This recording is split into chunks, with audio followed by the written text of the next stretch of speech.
Guys, ये है पाकिस्तान के तमाम सियासी लीडरों की असलियत।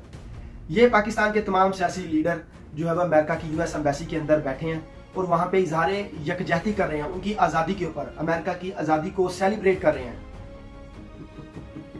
और सबसे बढ़ चढ़कर मौलाना फजल रहमान, जिसने कहा था मैं 14 अगस्त क्यों मनाऊं, अपने मुल्क की आज़ादी इस बंदे ने नहीं मनाई थी, वो आज ये अमेरिका की एम्बेसी के अंदर पहुंच गया है आज़ादी मनाने के लिए।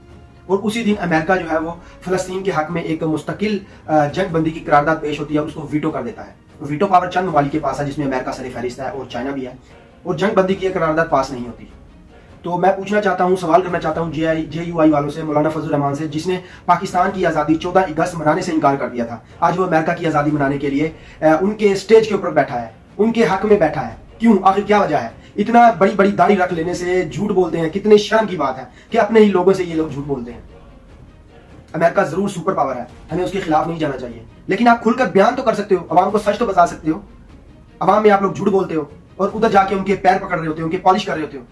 यहां तक कि ये इमरान खान को गद्दार कहते थे, इमरान खान ने तो फिर भी खुलकर अवाम के सामने रखा था, और ये लोग वहां पे और यहाँ पे आप लोग देख सकते हैं फजल रहमान की पार्टी के, यहाँ तक कि उन चौधरी, यहाँ तक कि मुबशर लुकमान जैसा सहाफी, और ये तमाम जितने भी लोग बैठे हैं, ये सारे इमरान खान के खिलाफ बोलते हैं। आप लोग देख लो जिसको यहूदी एजेंट कहते थे, अमेरिका का एजेंट कहते थे, आज उसी एजेंटों के पास ये लोग बैठे हैं, उसी एजेंटों क्या, उसी अमेरिका के पास जाके उनकी इजहार राय, आज़ादी सेलिब्रेट कर रहे हैं। वाह!